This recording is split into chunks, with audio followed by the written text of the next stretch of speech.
Magandang tanghali po. Oras na para sa maiinit na balita. Pulicam sa Quezon City, nakaladkad po ng truck ng basura ang isang motorsiklo. 2 ang sugatan. Mga kapuso, may blind spots o hindi nakikita mga bahagi ng kalsada ang isang nagmamaneho ng truck. Detalye tayo sa nangyari sa balitang hatid ni James Agustin. Nakahinto ang mga sasakyan sa Sergeant Rivera Street Corner Santo Domingo Avenue sa Quezon City pasado alas 11 kagabi. Masdan ang pagdating ng isang garbage truck. Paghinto ng truck may sumulpot namang motorsiklo sa bandang gilid nito. Nang mag-go na ang traffic light, nabangga ng truck ang motorsiklo at nakaladkad dito ng ilang metro. Hindi na nahagip sa CCTV ang mga sumunod na pangyayari. Ayon sa mga responding rescuer, mahigit 10 metro nakaladkad ang babaeng rider habang nasa 5 metro ang babaeng angkas. Napuruhan ang kaliwang binti ng rider. Ang nabutan lang namin doon, nakahiga na siya. Yun lang ang nakita namin. Tapos ngayon, kagad namin rescue. Ilinagay namin sa stretcher para dinala namin kagad sa ospital. Binigyan din ng paunang lunas ang angkas na dinala sa ospital kalaunan. Nagtamo siya ng mga sugat sa iba't ibang bahagi ng katawan. Sa investigasyon ng pulisya galing sa trabahong magkaangkas at pauwi na sa Bagong Silang, Caloocan ang mangyaring aksidente. Puno naman ng basura ang truck na galing sa Caloocan at magtatapon sa San Mateo, Rizal. Ayon sa driver ng garbage truck, hindi niya napansin ang motorsiklo. Stop po kami nung time na yun. May sinusundan akong trailer. Tapos nung gumo, yung motor hindi ko napansin na nasa kanan. Nung pag-go niya namin, lumipat pala sa harap ko. Hindi ko rin napansin na nandun na sila sa ilalim. Tapos bumubusina nasa likod ko, akala ko siya yung nakasagian ko. Kung hindi siya bumusina na malakas, hindi ako hinto. May motor na pala ho sa ilalim yung pagtingin ko. Mananatili sa kusodian ng QCPD Traffic Sector 1 ang driver habang hinihintay ang desisyon ng magkaangkas sa motorsiklo kung magsasampa sila ng reklamo. James Agustin, nagbabalita para sa GMA Integrated News. Ngayong Huwebes, ilang bahagi ng bansa ang isinailalim sa General Flood Advisory o babala sa posibleng pagbaha. Ayon sa Pag-asa, posibleng bumaha sa Calabarzon, Mimaropa Region, Bicol, Western Visayas, Central Visayas, Eastern Visayas, Northern Mindanao, Caraga Region at BARMM. Dahil po yan sa inaasahang pag-ulan sa mga nasabing lugar na dulot ng shear line, amihan o kaya'y easterlies. Base naman sa rainfall forecast ng Metro Weather, uulanin sa mga susunod na oras ang ilang panig ng Southern Luzon, Visayas at Mindanao. Posible ang heavy to intense rains na maaaring magdulot ng baha o landslide. Mababa naman ang tsansa ng ulan sa Metro Manila. Naitala sa Baguio City ang 14.6 degrees Celsius na minimum temperature habang 24.2 degrees Celsius dito sa Quezon City. National Criminal Court is now in session. Rodrigo Roa Duterte.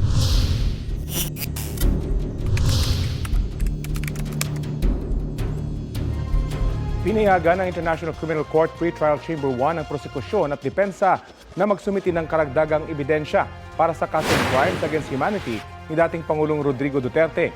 Ito'y matapos hilingin ng defense team nitong February 6 ang pagsusumiti ng 78 pang ebidensya sa kaso. 2 ebidensya naman ang gustong idagdag ng prosekusyon. Bukas, February 13 ang deadline para maisumiti ang dagdag na mga ebidensya. 10 araw yan bago ang confirmation of charges hearing ng dating Pangulo na itinakda sa February 23. Ito ang GMA Regional TV News. Mainit na balita mula sa Luzon, hatid ng GMA Regional TV. Patay ang isang Indian national matapos barilin sa Candelaria, Zambales. Chris, ano ang nakikitang ugat sa krimen? Connie, lumala umano ang away ng biktimang moneylender at ng naarestong sospek. Ayon sa pulisya, naabutang nakahandusay ang dugo ang biktima nitong linggo, katabi ang isang motorsiklo at helmet malapit sa isang palaisdaan sa barangay Dampay.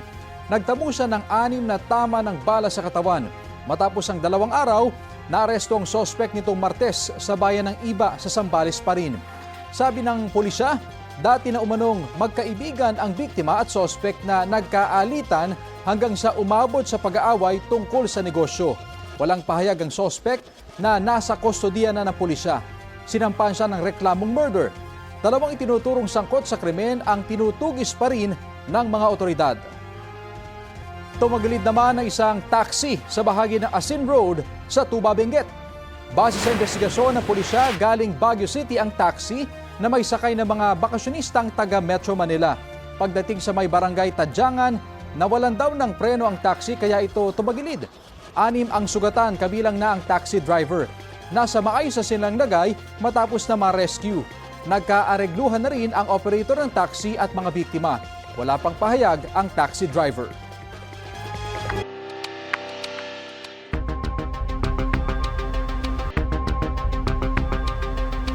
Isa pang warrant of arrest ang inilabas laban sa negosyanteng si Charlie Atong Ang kaugnay sa pagkawala ng mga sabongero.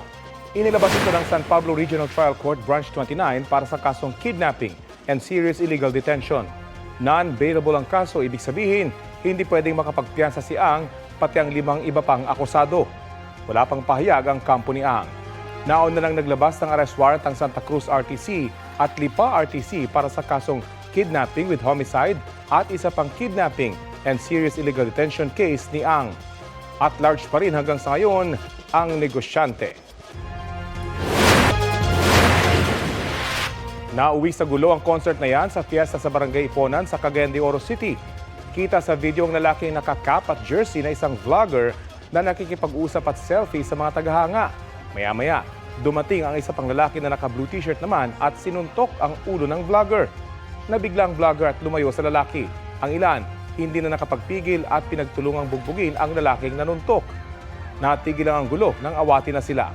Ayon sa isang barangay kagawad, dayo ang lalaking nanuntok at nakainom daw.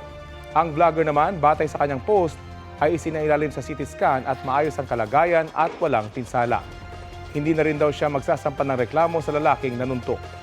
Sinusubukan pang kunin ang pahayag ng lalaking nanuntok. Hulikam sa Antipolo ang pagsalpok ng isang humaharurot na kotse sa isang nakaparadang dump truck pati isang motorsiklo. Sugatan po ang driver ng kotse at mga sakay ng motorsiklo. Balitang hatid ni EJ Gomez.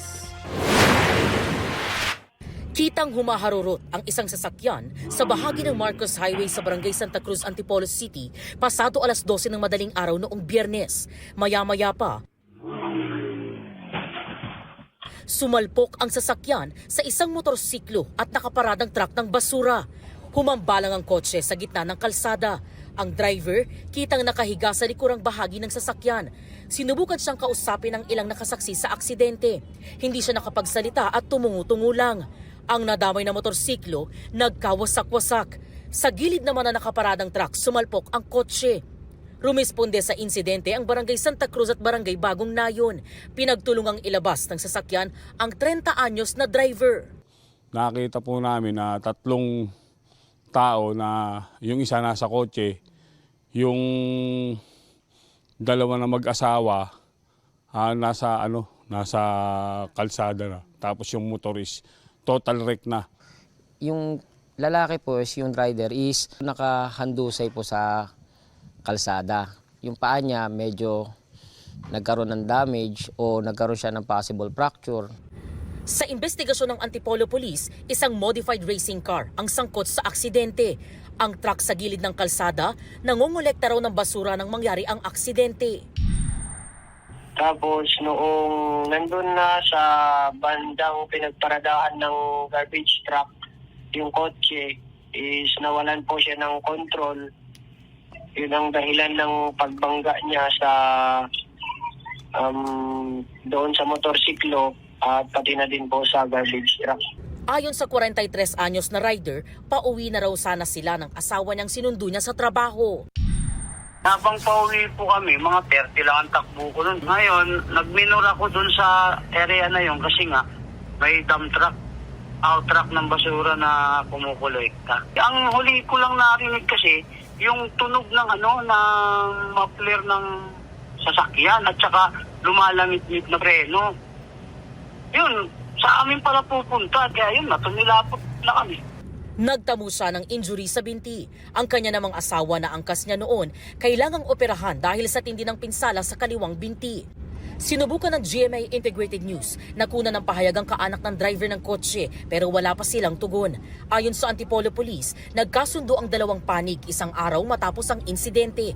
Nangako raw ang driver ng kotse na sasagutin ang gastusin sa pagpapagamot ng mga biktima, gayon din ang pagpapagawa sa nasirang motorsiklo.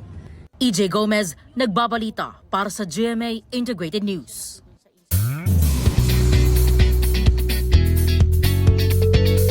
Abisala mga mare at pare, bago ang comeback ng kanyang karakter, nagpa-throwback si Kylie Padilla sa isang episode ng Encantadia Chronicles Sangre. Sa pagkamatay kasi ng kanyang hadiya na si Tera played by Bianca Umali, naalala raw ni Kylie ang pagkamatay ng kanyang karakter na si Amihan sa Encantadia 2016. Sa kanyang pagbabalik, ang kanyang karakter naman daw ang tutulong ulit sa mga Encantado. Excited na rin daw si Kylie na mapanood ang on-screen reunion nila ng Sangre Sisters na sina Pirena, Alena at Danaya. Pero dahil Valentine's Day is in the corner, kinumusta ng inyong mare ang love life ng kapuso actress. Chika ni Kylie, single by choice muna raw ang eksena niya. Pero hindi naman ako tatanggi sa bulaklak if ever man meron magpadala. Pero alam naman ng mga maliligaw ko na hindi pa ako ready. Gusto ko talaga muna mag-focus sa mga anak ko. Kailangan ko bumawi.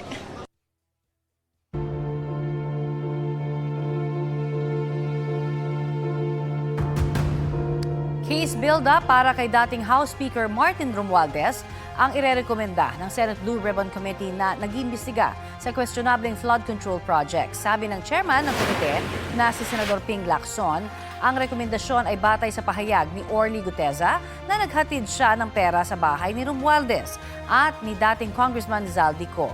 Dati nang itinanggi ni Romualdez at Co na nakakuha sila ng kickback sa flood control projects. Paliwanag ni Lacson, walang corroboration o validation sa mga pahayag ni Gutesa, kaya case build-up ang rekomendasyon kay Romualdez. Sa halip na preliminary investigation, agad tulad sa isang reklamo o kaso. Dagdag ni Lacson, hindi pa final ang Blue Ribbon Committee report dahil may mga susunod pang pagdinig. Sakali raw may mag-validate sa mga pahayag ni Guteza tungkol kay Romualdez, pwede ring magbago ang rekomendasyon ng komite sa dating House Speaker.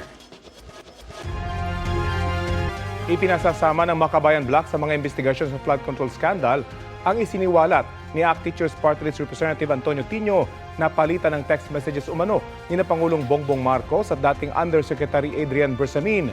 Sagot ng Malacanang, intriga lang yan ng mga gustong mapatalsik sa pwesto ang Pangulo. Balitang hatid ni Tina Panganiban Perez.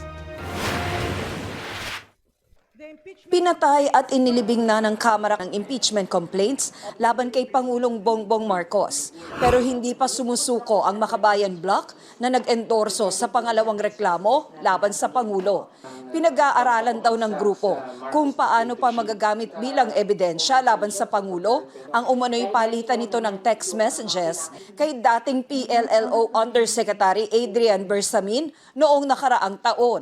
Mga komunikasyon sa pagitan mismo ng Pangulo at saka ni Undersecretary Adrian Bersamin.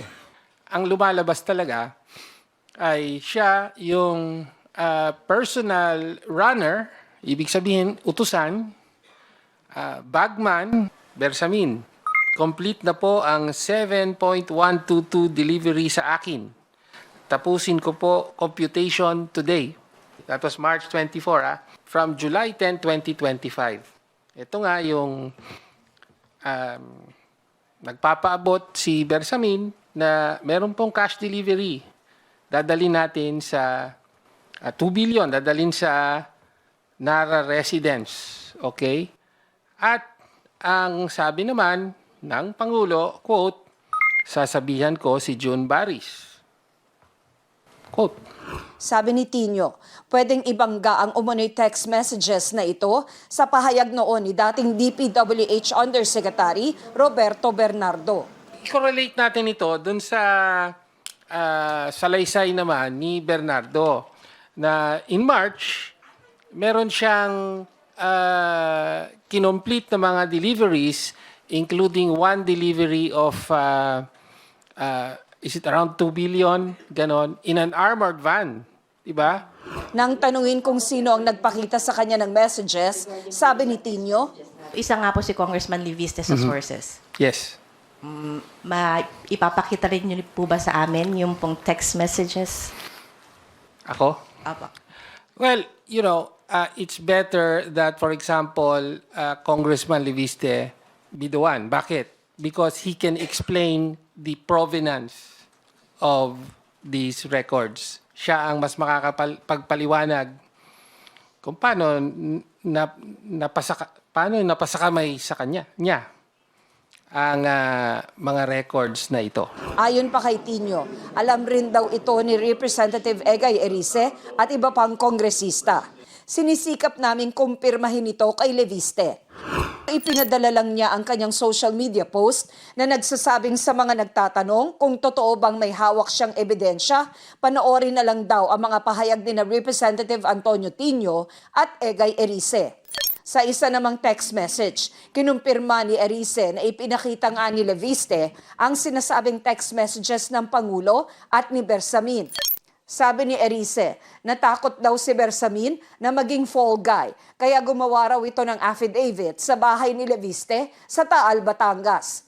Ipinakita pa raw sa kanila ni Liviste ang CCTV footage ng pagdating ni Bersamin kasama ang ilang umano'y mga abogado. Nais ngayon ng Makabayan Block sa Kamara na maggamit ang mga ito sa mga investigasyon. Hinahamon natin ang Office of the Ombudsman, gayon din ang kapulungan na ito. Itong bagong developments na ito, seryoso at hindi dapat ipagsawalang bahala. In-explore po ng Makabayan, pinag-aaralan yung pag-file ng kaso laban sa mga opisyales na sangkot. Pero sabi ni Palace Press Officer Claire Castro, wala raw katotohanan ang mga ibinabato ngayon sa Pangulo. Hindi na raw bago ang mga intriga mula sa mga taong nais siyang patalsikin sa pwesto. Tina Panganiban Perez, nagbabalita para sa GMA Integrated News.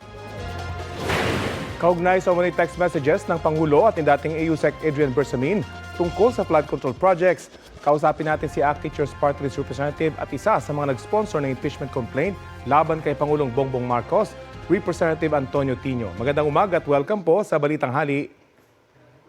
Hi, good morning Rafi. Good morning sa ating mga tagapanood. Opo, paano po kayo nakakatiyak na lihitimo yung hawak ninyong palitan ng text messages? So ipinakita sa inyong text messages umano ni Pangulong Bongbong Marcos at dating PLLO Undersecretary Adrian Bersamin noong nakaraang taon. Well, screen capture, video screen capture ito ng cellphone mismo ni USEC Bersamin, former USEC Bersamin. So mukhang self-recorded. No? In other words, yung cellphone niya, nag-video, screen capture, tapos nag-scroll through dun sa messages. In other words, ginawa talaga nung may hawak ng phone yung recording na ito. Katulad ng pinaliwanag ni Congressman Erice, ginawa ito ni Yusek Bersamin bilang kumbaga protection sa sarili niya. Ito yung parang ebidensya nung siya ba na ididiinan, ay ito yung ebidensya na kumikilo siya, hindi sa sarili niyang kusa, kundi dahil direktang sumusunod sa utos ng Pangulo. Nabanggit po ba ni Kong Leandro Liviste kung saan niya nakuha yung text conversation na yon? Well, katulad na nabanggit, may CCTV video siya na nagpapakita na magkasama sila ni Yusek Bersamin nung ginawa or at least bahagi na ito ay ginawa sa bahay ni Liviste. Bakit po hindi ito naisama doon sa inyong impeachment complaint or late na ito na ipaalam sa inyo? Well, una, yung mga allegation ay nandyan sa complaint. No? So merong allegations of facts, including yung kwento ni Yusek Bernardo na nagbigay siya ng 8 billion in kickbacks or commitments para sa Pangulo at binigay ito kay Yusek Olayvar at kay Yusek Bersamin. So nandun yon. Ngayon, yung paglalahad ng buong ebidensya na ito ay hindi kasama doon dahil hindi pa naman ito ang panahon para ilantad na yan, no? So kaya sinasabi natin premature ang ginawang pag-dismiss sa impeachment complaint. Hindi pa nga umaabot dun sa presentation of evidence. Hindi na pinaabot dun. So in short, ang sinasabi nyo, pwede itong lumabas kapag nagtuloy itong impeachment complaint laban sa Pangulo? Well, of course, ngayon, dahil bumoto na ang plenaryo, hindi na magtutuloy for at least 1 year ang impeachment proceeding. However, hindi ibig sabihin dito ay walang investigasyon na maaaring magawa. Ang gusto po nating idiin dito ay ilang buwan na pong sinibak sa pwesto nang walang anumang paliwanag ang Malacanang, si Yusek Bersamin kasama ni na Executive Secretary Bersamin, Secretary Pangandaman among others. Sinibak sila, walang paliwanag, tapos wala na tayong narinig sa kanila. Hindi sila pinatawag ng kahit sino, ng ICI, ng Ombudsman, ng Blue Ribbon Committee ng Senate or ng House, no? Ang dinidiin po natin ngayon, pwedeng-pwede at dapat na ipatawag halimbawa ng Ombudsman itong si former Yusek Bersamin at di hingi na sa kanya ang kanyang cellphone at magkaalaman tayo. Sabi po hindi lang po cellphone, kung hindi may iba pang mga physical evidence na maaring magpatunay na nangyari ang mga ito. Kung seryoso talaga ang Malacanang at ang Ombudsman, lalo na ang Ombudsman supposedly independent anti-corruption na independent constitutional body. So talagang may kapangyarihan na mag-imbestiga lalo na at lumabas na ang ganitong impormasyon at in one way or other, lalabas ang buong katotohanan na ito. Sabi po ni Palace Press Officer Claire Castro, wala raw katotohanan yung mga ibinabato ngayon sa Pangulo. Ano pong reaction niyo dyan? At meron pa bang ibang paraan para mapatunayan itong exchange ng text messages na ito bukod sa nakarecord dun sa cellphone ng dating Yusek? Well, una, kita nyo, very general or blanket lang yung denial ng Palace spokesperson. Hindi very specific. At yun nga, para magkaalaman talaga, itanong na natin mismo si Yusek Adrian Bersamin. Nandyan lang naman siya. No? Ibig sabihin, hindi tulad ng iba na umalis ng bansa. Narito lang yan. At kung gusto talagang magkaalaman, ay pwede namang ipatawag para imbestigan. Diretsuhin na. Meron ba talagang komunikasyon sa pagitan niya at ng Pangulo tungkol sa mga illegal na kickback? Ano pong mga hakbang inaisip niyo po ngayon? Ngayon at patay na sa Kamara yung impeachment na complaints laban na sa Pangulo. At curious po ba kayo? Baka meron pang ibang mga ganitong posibleng ebidensya na lumabas? Meron pa pong definitely meron pang ibang ebidensya. 8 billion po yung total na dineliver ni Yusek Bernardo kay Bersamin para sa Pangulo. Tanong natin, nasaan yung pondo na yon? Naubos ba yon? Ang information natin ay hindi pa naubos yon. Meron pang natitira in cash na 1.2 billion at ang nakakaalam niyan sa safe house na siya lang nakakaalam ay si Yusek Bersamin. So kailangan talagang may magtanong sa kanya tungkol dito sa flood control corruption. Mapunta naman tayo sa Vice Presidente. Ano po yung inaasahan nyo na gagawing pagtalakay sa impeachment complaints laban kay Vice President Sara Duterte?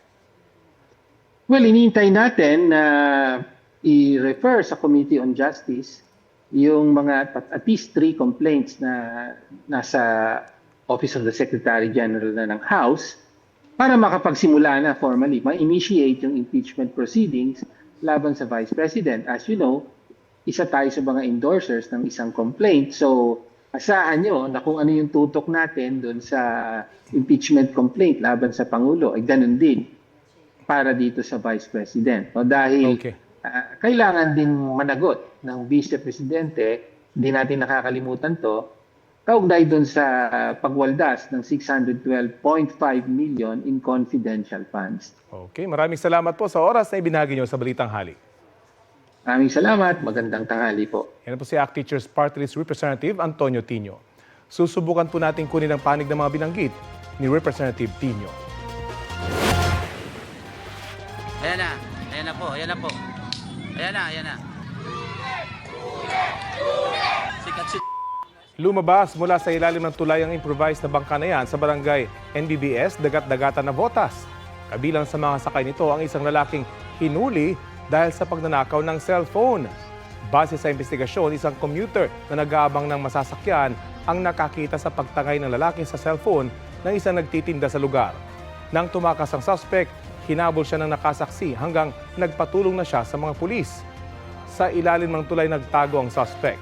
Ayon sa pulisya, kalalabas lang ng kulungan ng suspect nitong Enero dahil sa pagsusugal. Na-recover ang cellphone. Umamin naman ang suspect sa krimen. Paliwanag niya, ibibenta niya sana ito at ipambibili ng pera ng pagkain pati sa kanyang pangbisyo.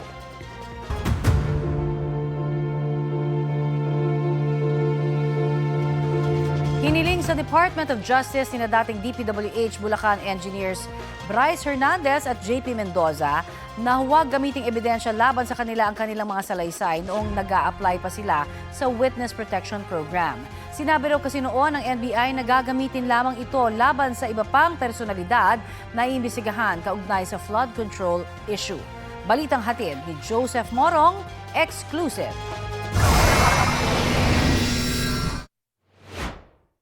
Sa kontra sa salaysay o counter affidavit na isinumite ni dating Bulacan 1st District Engineers Bryce Hernandez at JP Mendoza kaugnay ng preliminary investigation sa manumalyang flood control project sa Pandi, Bulacan.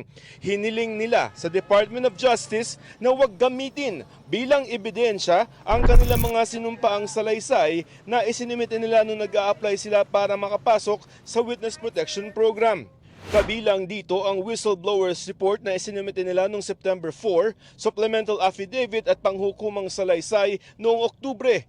Sanabihan daw sila noon ng NBI na hindi gagamitin laban sa kanila ang kanilang mga salaysay.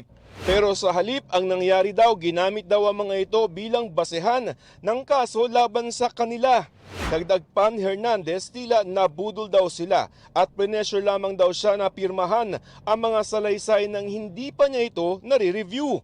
Ginawa daw nila ang salaysay dahil sabi sa kanila ng NBI gagamitin daw ito laban sa ibang opisyal ng gobyerno at para makatulong sa kanilang aplikasyon sa Witness Protection Program o WPP. Pero hindi sila nakasama sa mga pinasok sa WPP. Sabi ni Hernandez, tinanong daw siya ng NBI ukol sa modus operandi sa flood control project. At ang mga sagot daw nila naging basihan sa ginagawang investigasyon ng gobyerno laban sa ilang personalidad tulad na Senador Joel Villanueva, Senador Jinggoy Estrada, dating Congressman Saldi Co, dating DPWH Undersecretary Roberto Bernardo at iba pa. Kasama rin dito ang tungkol sa kanilang pagkakasangkot sa umano'y mga maanumalyang flood control project. Sabi ni Hernandez at Mendoza ang paggamit ng kanila mismong salaysay laban sa kanila ay paglabag laban sa self-incrimination.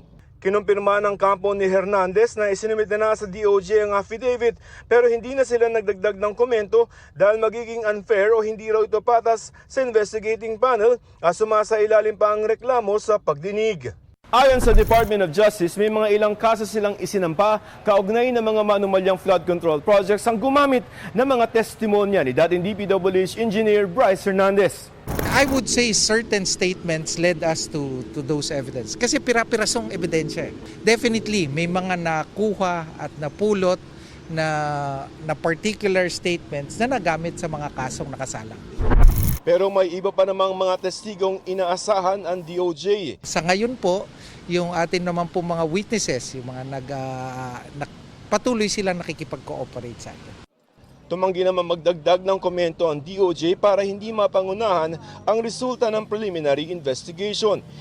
Nakakulong ngayon sa New Quezon City Jail sina Hernandez at Mendoza kasama si dating Senador Bong Revilla at ibang akusado sa mga kasong graft at malversation patungkol sa iba pang ghost project sa Pandi, Bulacan. Joseph Morong nagbabalita para sa GMA Integrated News.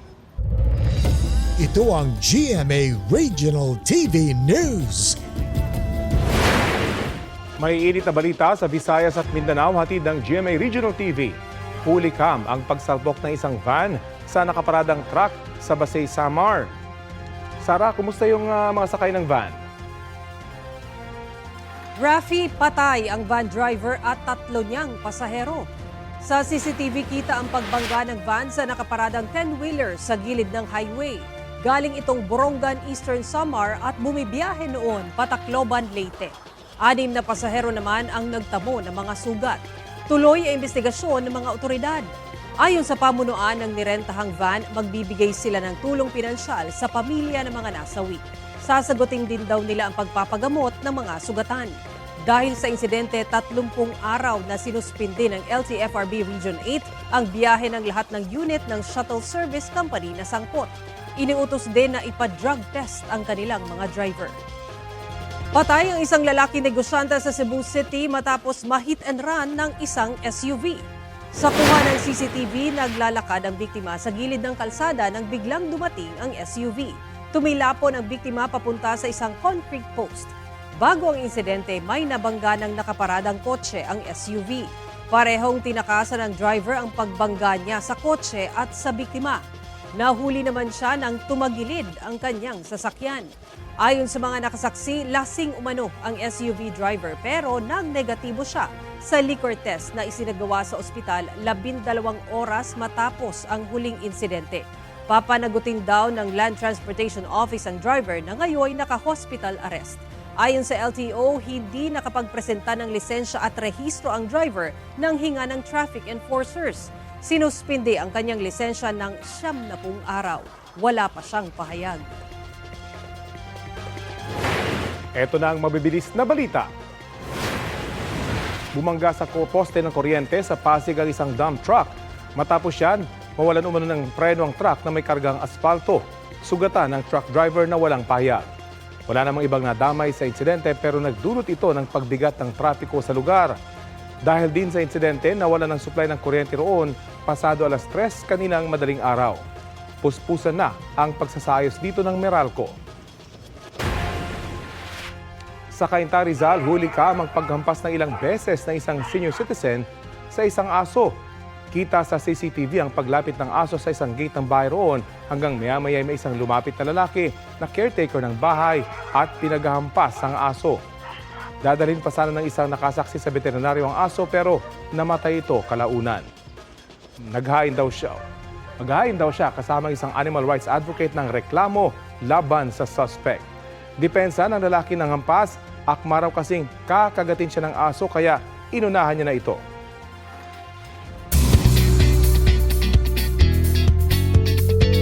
Mas level up na kolabanan sa sayawan ang dapat abangan sa Season 2 ng dance reality show na Stars on the Floor.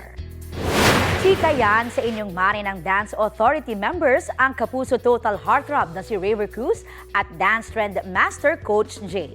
Kakaibang dance showdown at collab ang tampok this season dahil sa paghataw naman ng dance stars mula sa mundo ng P-pop. Excited na sina Raver at Coach Jay sa kalalabasan ng teamwork ng P-pop at celebrity dance stars.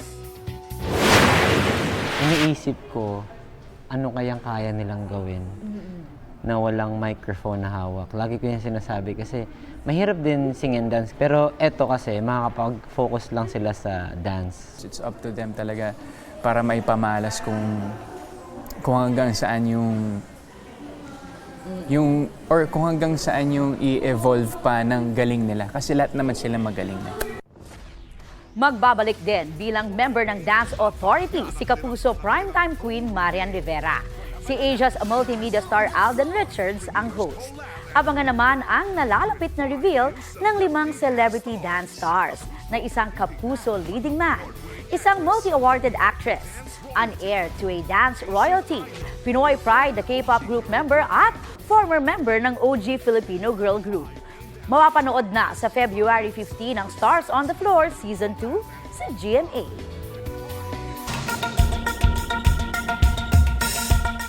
Patuloy na minomonitor ng ating Department of Foreign Affairs ang mga updates sa investigasyon sa mass shooting sa Canada. Ayon sa DFA, wala pang inilalabas na opisyal na kumpirmasyon ang Canadian authorities tungkol sa pagkakakilanlan ng mga nasawi sa pamamaril sa isang eskwelahan sa British Columbia. Nakikipag-ugnayan na ang Philippine Consulate General sa Vancouver sa Filipino community roon at handa naman daw silang magbigay agad ng tulong sa sinumang apektadong Pinoy. 8 ang patay sa pamamaril ng 18 anyos na babae. Kabilang dyan ang nanay at stepbrother ng babae na sinasabing pinatay niya bago nagtungo sa eskwelahan at namaril. Ang insidente itinuturing na isa sa worst mass killing sa Canada. Hindi ibinigay ng mga pulis ang posibleng motibo sa krimen pero napag-alamang may mental health issue ang suspect. Nagbaril sa sarili ang suspect pagkatapos ng krimen. Balik tayo sa mga balita sa bansa. Pinalaya si Albuera Leyte Mayor Kerwin Espinosa at 2 kapwa akusado sa kasong murder. Iniutos ng Cebu City Regional Trial Court ang pagpapalaya kina Espinosa dahil wala sa kanilang jurisdiksyon ang kaso ng 3. Nangyari raw kasi ang krimen sa Albuera, kaya iniutos ng korte na ibalik ang kaso sa Baybay Leyte Regional Trial Court na nakakasakop sa mga kasong nangyari sa Albuera. Hindi rin tuloy ang nakatakdasan ng arraignment ni Espinosa bukas. Nagpasalamat naman si Espinosa sa utos ng korte at iginiit na wala siyang kasalanan. February 5 nang sumuko si Espinosa at 2 ibang akusado sa kaso matapos malamang may inilabas na arrest warrant laban sa kanila. Hanggang 16 na milyong Pilipino ang nakaranas o may kakilanang nakaranas ng katiwalian sa gobyerno. Base po yan sa bagong survey ng Okta Research. Kinomisyon ng Office of the Ombudsman ang naturang survey para daw maging gabay nila kung papaano pa pagbubutihin ang pagsugpo sa korupsyon. Balitang hatid ni Salima Refran. Isa sa bawat 5 Pilipino ang nagsabing nakaranas sila, kanilang kaanak o kakilala ng korupsyon sa pamahalaan. Yan ang lumabas sa survey ng Okta Research na kinomisyon ng Office of the Ombudsman. Ginawa ang survey nitong December 3 hanggang 11, 2025 sa 1,200 respondents. May error margin itong plus-minus 3%. Nakita rin sa 20% ng mga respondent na yan, 7% lang ang nagsabing inireport nila ang nasaksihan o naranasang korupsyon. When you say 20%, that's around 15 to 16 million Filipinos. That's a lot of people. Okay? And these are those who are courageous enough to say that they experience corruption. But of that, only 7% actually report it. So we have a problem here. People experience it, but there's a very few channels, okay, for them. Very few of them report it, and there are very few channels for reporting corruption. Sa kaparehong survey, 86% ng mga respondents ang nagsabing very difficult o kaya'y difficult o mahirap ang makakuha ng serbisyo ng gobyerno nang walang kapalit na suhol. Pagdating naman sa confidence o tiwala sa otoridad, 14% ang naniniwala o lubos na naniniwalang mabilis na kikilos ang otoridad laban sa korupsyon. 61% ang nagsabing naniniwala naman silang aaksyon ng gobyerno, habang 22% ang nagsabing hindi sila naniniwalang aaksyonan ito ng mga otoridad. Ayon sa Office of the Ombudsman, kinomisyon nila ang survey para makita ang mga dapat nilang pagtuunan ng pansin. Guide yan sa amin kung ano ang perception ng tao sa opisina at kung ano ang dapat namin gawin upang mapalaganap namin ang aming layunin na awatin ang korupsyon sa ating bayan. Kinakailangan, alamin namin kung saan kami nakatayo. We know where we stand at this point in time so that we can define our goals for the next few years. Kung paano namin babalansihin at pupursigihin yung paglaban sa korupsyon. Bahagi ang presentasyon ng survey sa ginagawa ngayong strategic planning session ng Office of the Ombudsman sa Baguio City. Hamon raw ang mga numerong ito para pagbutihin ang trabaho, lalo na sa gitna ng flood control scandal. It's more of just being disciplined, and with the support of the new administration dito sa Office of the Ombudsman, sana po ay mas maging confident at may kumpiyansa na po ang ating mga tao para talagang hanapin yung mga ebidensya na nandyan naman talaga. Salima Refran, nagbabalita para sa GMA Integrated News. May plano na ang ilang religious at civil society groups para sa ika-40 anibersaryo ng EDSA People Power. May mga aktibidad na raw ang grupo sa February 22, ilang araw bago ang mismong anibersaryo. Sa February 25 naman, magkakaroon ng Part 3 ng Trillion Peso March. Bukod sa pagmamarcha, magkakaroon din daw ng misa, concert at programa sa EDSA. Ang mga parokya naman sa iba't ibang lugar sa bansa, magkakaroon din daw ng mga aktibidad sa paggunita ng EDSA Revolution. Ito ang GMA Regional TV News. Nasawi ang isang bata matapos tamaan ng ligaw na bala sa loob ng kanilang eskwelahan sa Datupiang, Maguindanao del Sur. Sa report na nakarating sa barangay, nasa silid-aralan noon ang mga estudyanteng kindergarten nang makarinig sila ng putok ng baril. Bigla raw natumba ang isang bata at nang lapitan, doon nakitang may dugo siya. Idiniklarang dead on arrival sa ospital ang batang 5 taong gulang. Inaalam pa kung saan ang galing ang ligaw na bala.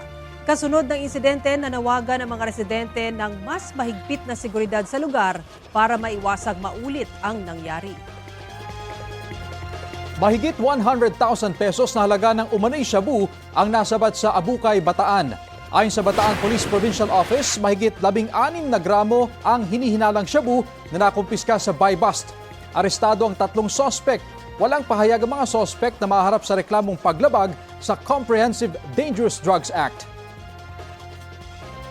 Nasalpok ng isang motorsiklo ang kasalubong nitong van sa Antipolo, Rizal. Sugatan ng rider at kanyang angkas na pareho umanong nakainom. Balitang hatid ni EJ Gomez. Nakahandusay ang 27 anyos na rider na ito sa Marcos Highway sa Barangay Santa Cruz, Antipolo City, pasado alas 2 ng madaling araw kanina. Bumangga kasi siya at kanyang angkas sa kasalubong na van sa pababa at pakurbang bahagi ng kalsada. Bumagsak na lang sa harapan namin yung tao eh. Tapos tinignan namin. Akala ko, patay na kasi hindi na gumagalaw. May kalabog. So alam ko na po na aksidente yon. Yung nakamotor is nakaandusay siya dyan. Tapos yung kasama niya nandun sa likod ng kotse. Ang layo nung tinapon nung driver at saka nung angkas. Dahan-dahang nilagyan ng neck brace ang rider. Nilagyan din ng splint ang na-injure niyang paa. Hindi naman makausap ang kanyang angkas. Isinugod sa ospital ang mga biktima. Sa lakas ng impact, nagkawasak-wasak ang ilang bahagi ng motorsiklo at natanggal pa ang gulong. Ayon sa driver ng nabanggang van, galing sila sa Tanay, Rizal at pauwi na sana sa San Jose del Monte, Bulacan nang mangyari ang aksidente. Pag ganun ako, ang bilis ng motor, umabilisip doon sa akin, tumumbok sa sakyan ko eh. Nagulat ako kasi pa-curb eh. Ayan ang bilis pababa. Nasira ang unahang bahagi at fog light ng van. Gumasgas ang motorsiklo mula unahan hanggang sa likod ng van. Bakas din ang dugo sa gilid ng van. Ayon sa kaanak na sakay ng isa pang motorsiklo at kasamang bumabiyahe ng mga biktima, nakainom daw ang mga kasama niya. Kakain. Ano po? Kakain ko. Kakain? Kakain dapat saan? Sa Antipolo? Hindi naman nakaupo to. Ayon sa barangay, accident-prone area ang pinangyarihan ng insidente. Kasi kaya kurbada siya, tapos mabilis yung mga motor na magpatakbo, lalo na mga lasing sila. Nakikipag-ugnayan po ang aming barangay sa investigasyong ito. EJ Gomez, nagbabalita para sa GMA Integrated News.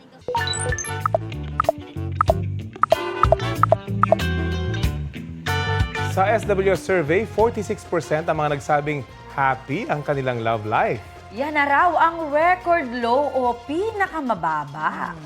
Ang kapusong netizens kaya, kamusta ang estado ng inyong love life?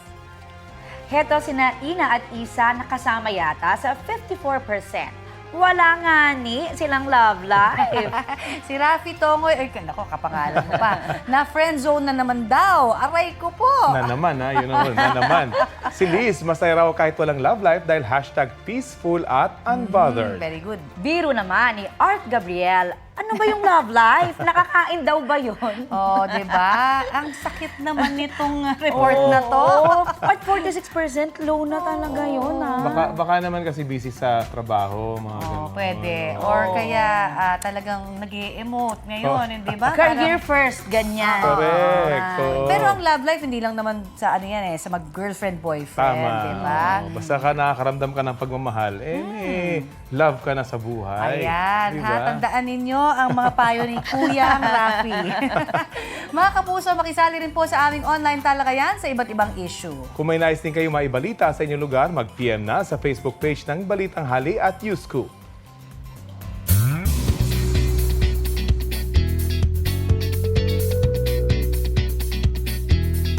Reality show as it gets. Yan daw ang aabangan kay Heart Evangelista sa Season 2 ng Heart World. Kabilang sa mapapanood ang challenging na yugto sa buhay ng Kapuso star at kung paano siya pinalakas nito. Itatapuk din sa bagong season ng Paris Fashion Week Adventure ni Heart kung saan nakasama niya si Mommy Cecilia Ongpauco. Yan daw ang unang beses na nakasama ni Heart ang kanyang nanay sa isang fashion work trip. Kwento ni Heart, naging emotional nga si Mommy Cecilia nang masaksihan ng stress at challenges behind the glamour ng Fashion Week. Sa MediaCon ng Heart World present ang mommy-daughter tandem. Pati ang ilang Kapuso executive sa pangunguna ni GMA Network Senior Vice President Attorney Annette Gozon Valdez. Mapapanood na ang Heart World Season 2 sa March 7.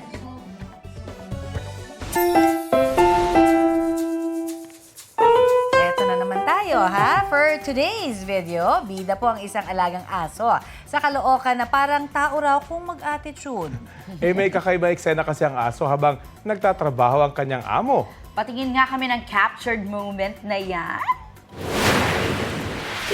Ayan, no? Ang video ng asong si Milo at ng amo niyang si Jason. Ang question daw of the day, ano ang priority? Trabaho o si Milo? Nako, sabi ni Jason, nagkwentuhan lang sila ng kanyang asawa noon habang gumagawa siya ng report sa trabaho. Dahil busy, hindi niya napansin si Milo. Hanggang sa ganyan na nga ang eksena, with matching puppy eyes pa. Nali naman sila sa pagiging clingy ni Milo. Patok sa netizens ang video na may mahigit 400,000 views na sa TikTok. Trending! Kakaaliw. Ganyan din yung aso ko. Ako ganyan ang anak ko. Clingy pero masarap sa pakiramdam yan, ha? Yung iba ayaw pero sa atin Gusto niya yung attention sa kanila lang. Dapat daw- Divided attention. Correct. Pero dapat to kasi isama niya sa conversation. Yung dalawa lang kasi nag-uusap Dapat isama ito siya. Oo. Tignan mo ako, Daddy. Oo, kito. Diba, look at me in the eyes. Diba? Talagang nakakabaliw ang mga alaga natin. Yung mata yun yung talagang nakakakon. Di ba? Parang nagmamakaawa yung Parang mata niya. pansinin mo. Ay, this Valentine's Day, huwag natin kalimutan ang ating mga fur babies. Correct. Ha? At ito po ang Balitang Hali. Bahagi kami ng mas malaking misyon. Ako po si Connie Season. Rafi Tima po. Kasama niyo rin po ako, Aubrey Caramte. Para sa mas malawak na paglilingkod sa bayan. Mula sa GMA Integrated News, ang News Authority ng Filipino.